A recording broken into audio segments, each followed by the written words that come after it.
And with us here this morning at the ballpark, it's Nick Pivetta. Nick, thanks for coming up. Thanks for doing the show. No problem. Thanks for having me. We interrupt your morning routine? Okay. No, not at all. Nice little drive to work. Nice sun's coming up. A little coffee. All right. What are you driving down here? You got a rental or? I just bought a 2020 Range Rover. My 2017 Jeep Grand Cherokee died the other day. Okay. Tough day for me. Yeah. I had that car since I actually made it to the big leagues in 2017. Really? So, yeah. So are you going to keep it? I don't know what I'm going to do with it yet. Got to figure that out. But you name it? It was a tough. No, I didn't name it. It's just a good car. Right. Quality. You should give it to one of the younger guys. No, the engine's completely gone. Drove that thing all over the country. Nice upgrade. Jeep the Range Rover. Yeah. It's all right.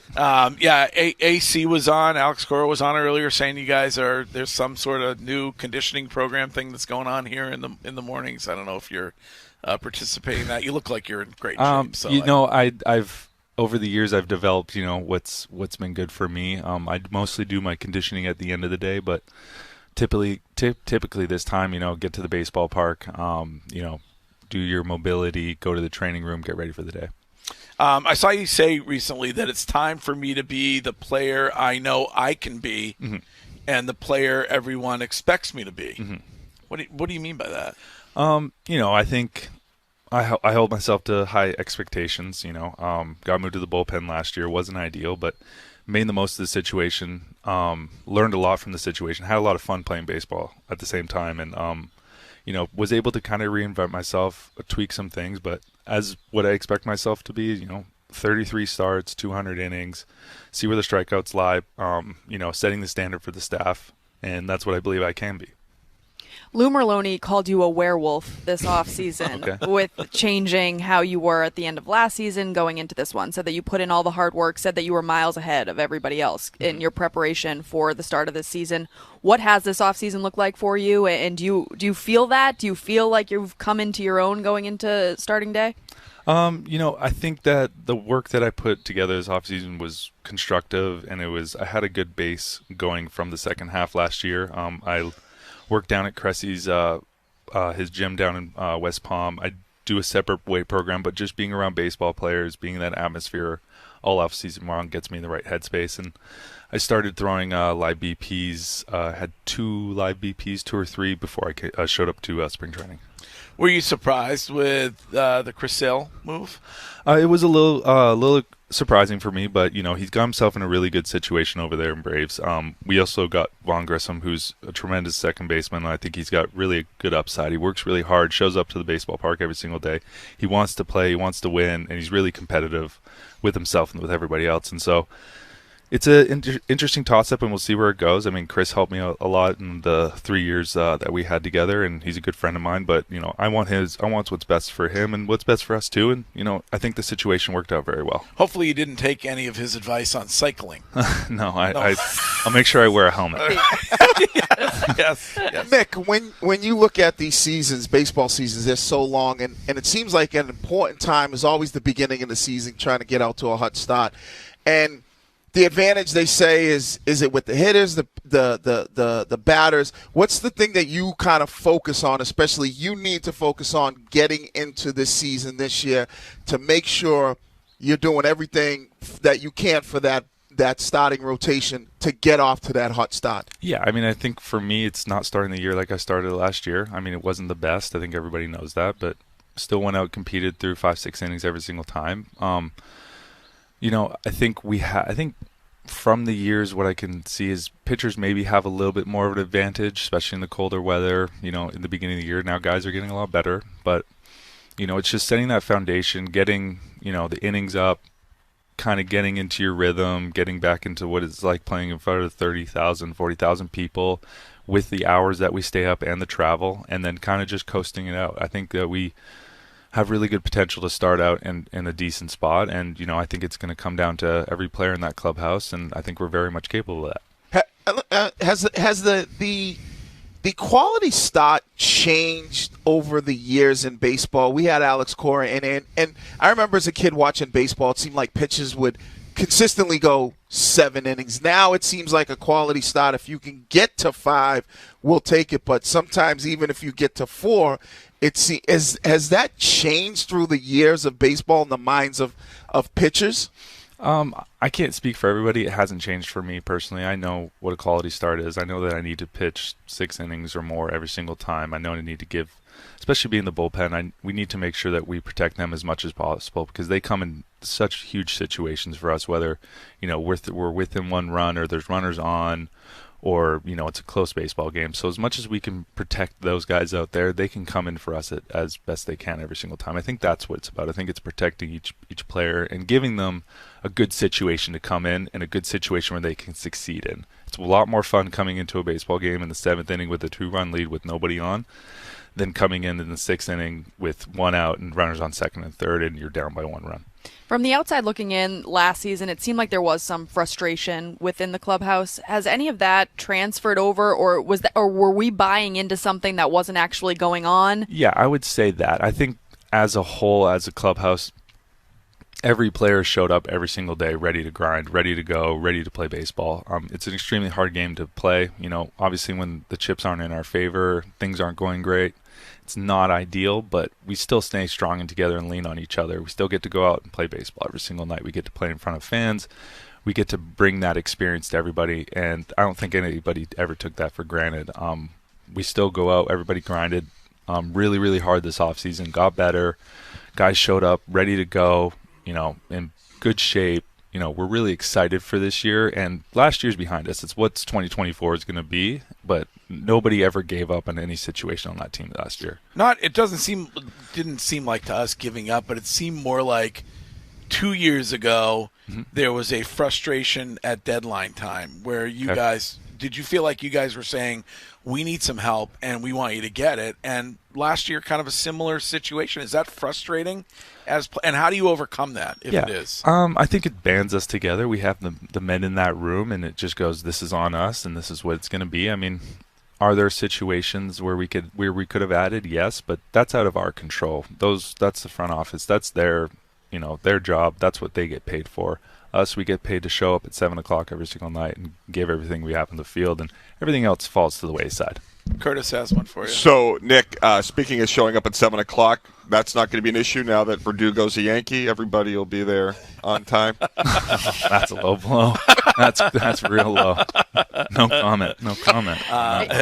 Is from a leadership perspective, you end up with some guys who have not been up with the club or are new to Boston. Are you looking at yourself, since you've been here for a while now, as kind of an opportunity to take that leadership role with this ball club? Yeah, but I think from more it's lead by example. Just try to do the right things.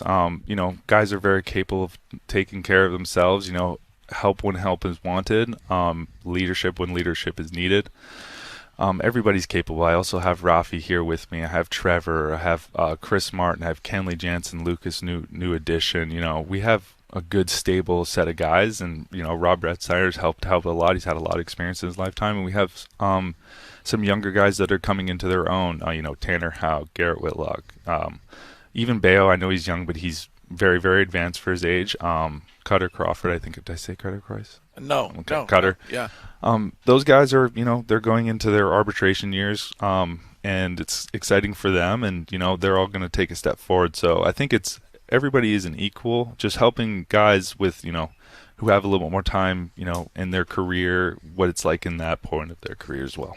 Advantage for this team starting on the road on the West Coast as opposed to balmy Boston, Massachusetts in April? I'm quite excited. I think it's going to be a lot of fun. It gets also a long West Coast trip out of the way.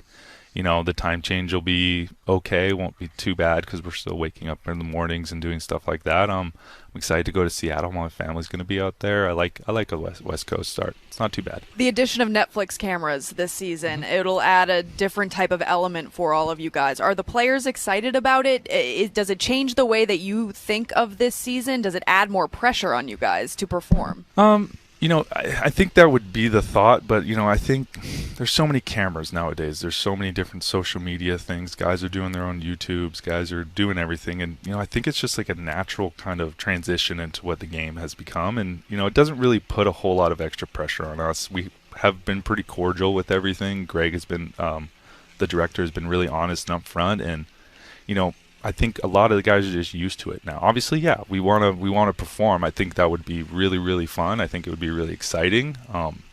to put a winning season, a good season out there for that. But it's more about just getting to know the players and what it's like to, from that perspective of what it's like to go through 162 from our family side, travel, the training staff, the strength staff, coaching staff, front office staff. So I think it's going to be a very interesting project. But yeah, I would be lying saying we don't want to put together a good season. Of course we do, but that's not where the focus is. We're just going to go out there and do our thing.